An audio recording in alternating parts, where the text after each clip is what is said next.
I want the right to choose and control my health, and we see that generally as a self-evident right in BC. But not so if you're a First Nations person, and even less so if you are a First Nations female. Sacred and Strong is a recently published report from the First Nations Health Authority focused on the health and wellness of First Nations women and girls living in BC. The purpose of the report is to help women and girls reclaim First Nations teachings and protocols around birth, pregnancy, and mothering, empowering them as life givers and ensuring that that empowerment is restored. The report contains data from a wide range of sources. It encourages and embraces a holistic health approach, highlighting the many ways that First Nations women and girls can and are thriving. The report also lays bare systemic barriers that have created health inequities, along with steps to move beyond a hostile history in Canada. While encouraging or acknowledging, the pain and suffering of treatment within the healthcare system in Canada, the report also shows the way forward. Sacred and Strong is about First Nations women and girls as the hearts of their communities and nations. The FNHA says these women and girls are the current and future matriarchs of their communities. They are the life givers, the grandmothers, mothers, aunties, sisters, and daughters who are vitally important caretakers of First Nations culture. They keep it alive and they keep their communities strong. They are and have always been both sacred and strong.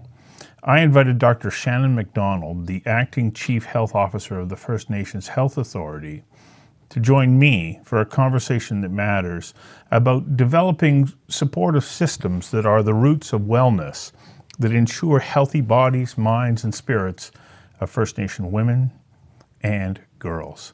Dr. McDonald, welcome. Why is this report so important and so important now? Some of the answer to that goes back a ways. About 10 or 12 years ago, there was a report about the health of First Nations women in BC.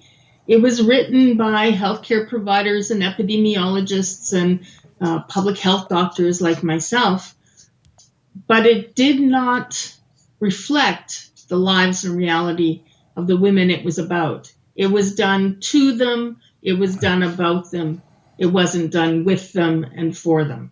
So in the interim period, FNHA has been created, has evolved, and came to time when this report had to be renewed and said, no, we need to do this differently. We need to do this with women, for women, so that they can open any page in this document and see themselves. It's not a technical document. It is a series of stories supported by statistics, so that people can use it in their lives to make the change they need to make. Why is it so important that it be story-based? Oh, that's really about the culture of the communities it reflects. The oral history of our communities is very, very strong. And even though there's lots of academic information sort of tucked into these stories, it's the stories themselves that have the real power, that tell us the status of health service delivery to these women, the successes, the barriers, and the ways forward. Those all came from those stories. And we're using them to build program to support the women as we go forward. So what is the way forward? You know, I in my introduction, I noted that there is a holistic approach. How important is that holistic approach in seeing a way that we are?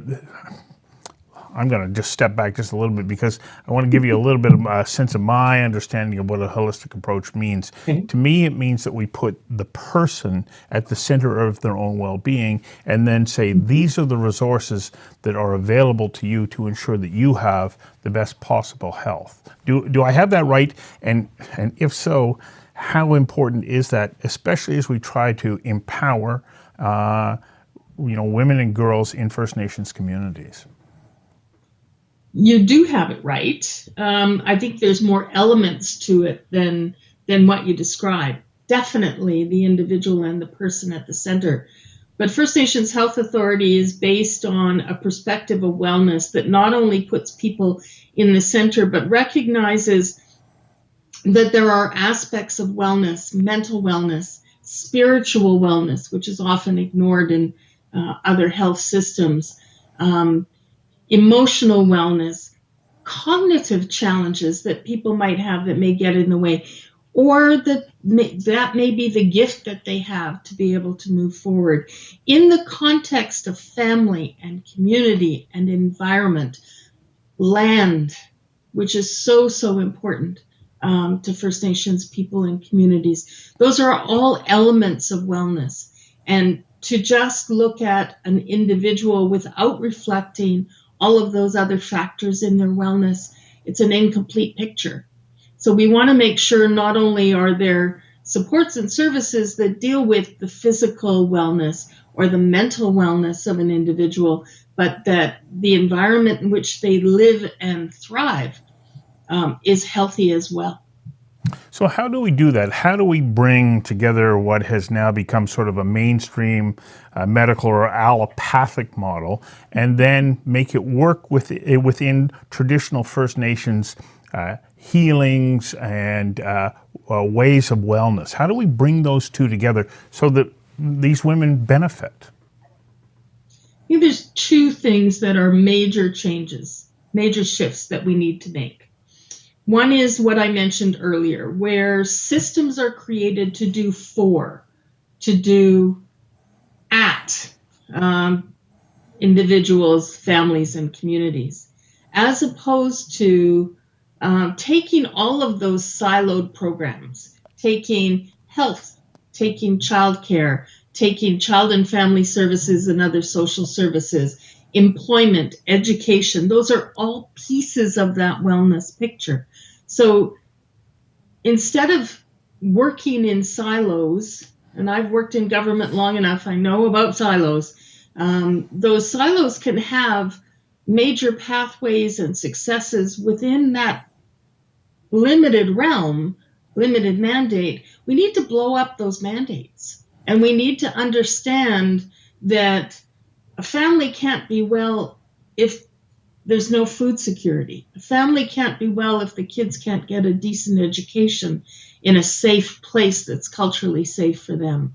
That rather than giving a foster parent thousands of dollars to care for a family of children, supporting the parents themselves financially, socially, and in other ways to give them the skills they need to parent their children. So there's a different way to turn that wheel from that sickness model and the deficit model that's so common when referring to First Nations people to a wellness model and a resilience model that recognizes the survival of First Nations people and cultures. And there really is a path forward.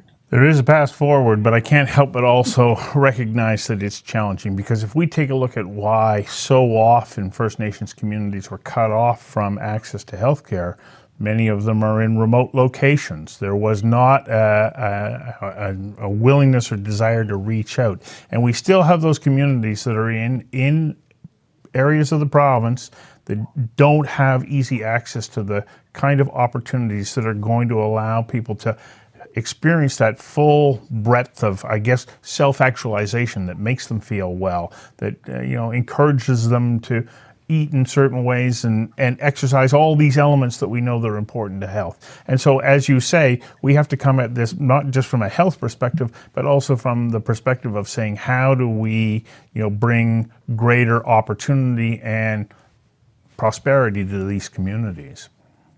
Is that possible? It's a complex picture, absolutely. But there's a couple of things that are foundational to change.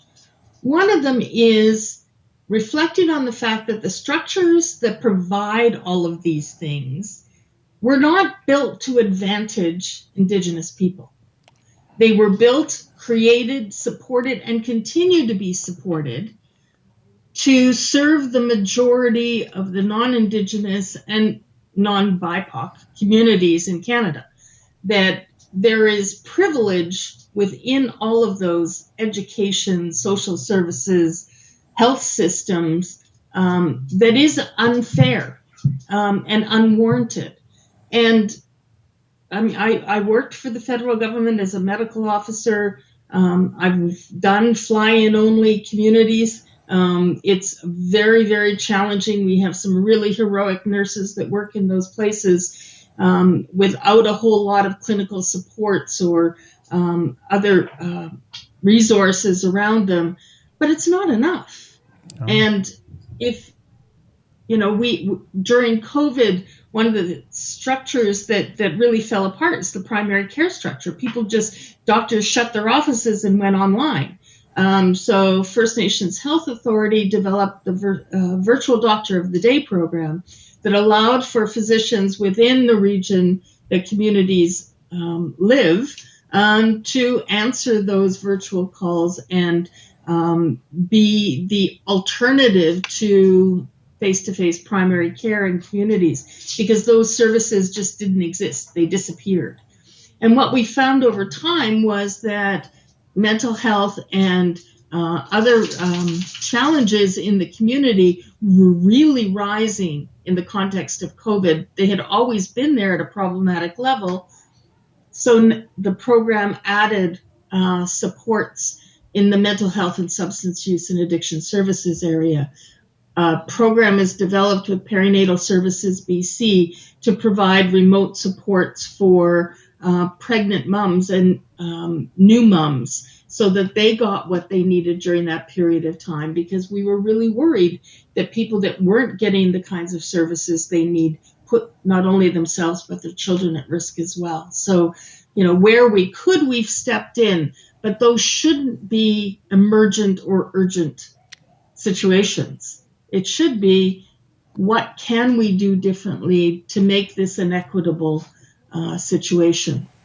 Right. So when you talk about those shouldn't be urgent or emergent situations, because in those, I guess, interactions, you're bringing sort of an acute care model to what is something that is more systemic, has longer term implications, when in fact what you want to be doing is working with people to help them take ownership of their own wellness and build upon that. And I think that this is what you're talking about, being able to create that environment that says, we're here to support you. And in doing so, you feel better and the community benefits as well. Am I paraphrasing that correctly? It sounds idealistic, but it is possible. And I think the other thing that we need to think about when we're doing this work is how I define my wellness may not be how you define your wellness. Should the woman of my certain age in a remote community who has hunted and fished and gathered the majority of food for her family for winter not have the supports to enable her to do that in the same way that somebody gets money to go to a grocery store in the South? Those, the pieces that are valuable to individuals and families and communities may not be the same things that those of us in the South value, or those of us from a privileged, educated community value. It's a very different piece of work. If cultural values are the primary interest, COVID has been a disaster because people have not been able to gather, ceremonies have not been able to happen, and people are feeling eroded by that. The naming ceremonies that we talk about in the report are very important to women as they transition from girls to women. If you don't have the opportunity to do that with the teachings that go with it, there's a huge gap in somebody's development. And we want to be able to support communities to have that knowledge exchange so that the knowledge users and the language keepers can fully participate in the community and teach the youth, so that there is a continuity of life and culture as we move forward. I can't help but go, okay, so what's my own relationship with the healthcare system? I don't interact with it very often, but I know that it's there. And the reason that I ask this question is I go, okay, for me to be as healthy as possible, I have to take some ownership of that, but I also have to know that the resources that I need when I need them will be there. And so I'm happy to hear that we were able to move through COVID. Maybe one of the positive outcomes is that there might be easier access to healthcare providers, so that somebody can say, "Look, I got a problem, or I'm struggling with this. How do I deal with it?" I think that it's this interesting, ability to know that the resource is there, that it's accessible, and it will provide me with the guidance that I need to once again take ownership of my own well-being. And is that what we envision for First Nations women and girls? There's another layer to that you're missing. And it's when I go to the door to receive those services, I will be treated with respect. I won't be treated in a racist way. I will get equivalent resources and service to other people that are there. And we know from the In Plain Sight report that Dr. Trapella-Fond released a year ago, that isn't always the case. So it's more than having a resource out there somewhere. I can safely and effectively use that resource to support me in my journey towards health. So then this report isn't just directed at First Nations women and girls. It's directed towards everybody who's within the healthcare system to say, we're in this together. We're in this together, but our women are in charge. Because I think that's also another piece. And again, the do for, perceive a need and fill it, come running to fill it, be the heroes. That isn't necessarily the way this is going to move forward in the best way. First Nations Health Authority is the only one of its kind in Canada. We've only been around for 13 years. We've been evolving consistently since in areas like primary care, where the federal government never used to play a role.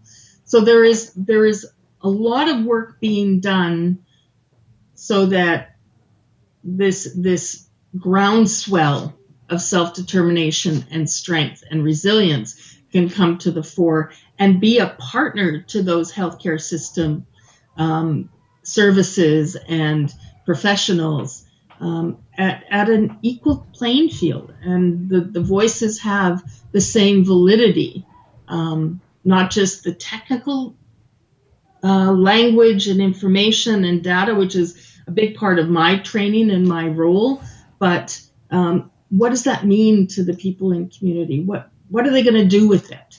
And how do we provide it to them in a way that they understand what it is, how it can be used, and what it is as a tool to move towards wellness for them and their community?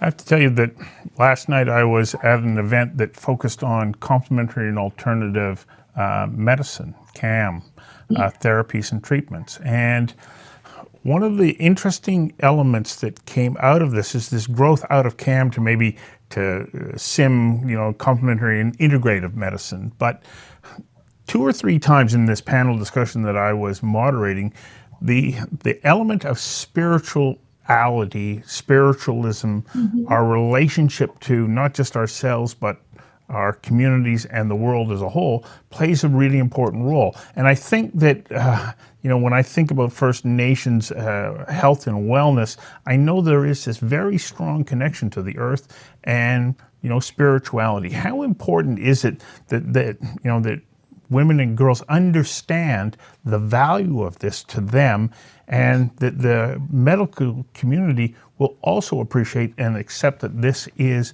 an important part of their well-being?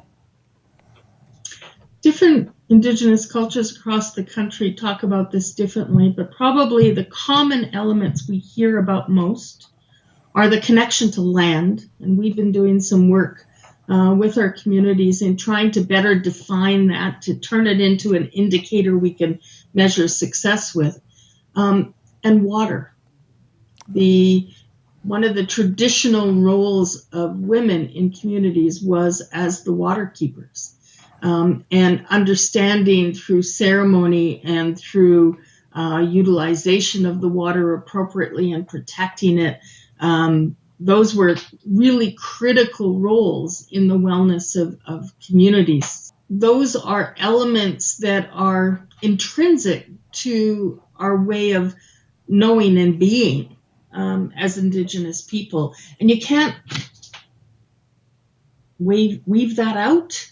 It's my grandmother used to talk about it as threads in a blanket. There are things in our lives that are so intertwined you can't pull them apart, and still have integrity. So you can make it into a big pile of thread, but then it loses the integrity of what it is. And I think we want to honor that spiritual element, support people in doing what they need to do to learn about it for themselves and to protect it, and to share it with each other. And those are huge. And when I talked about, COVID impacting ceremony, for many, many years, traditional ceremonies were outlawed. Materials from the potlatch were stolen, and made a whole bunch of people rich as artifacts.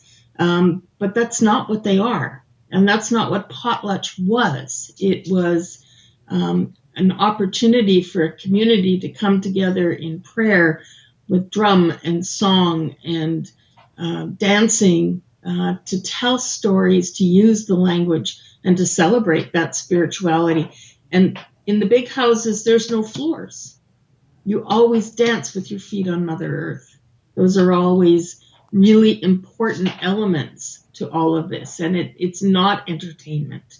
It's not a party. It is a prayer. It is a spiritual event. So it's really hard for people who have not had that knowledge or experience to understand sometimes, but we have to allow people to develop that spiritual side of themselves in their wellness journey.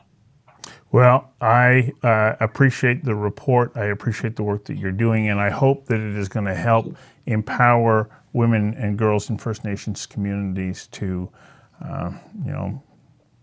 have the best possible health outcomes for themselves. Thank you for your time today and in sharing this, these very important insights. Thank you. Thank you.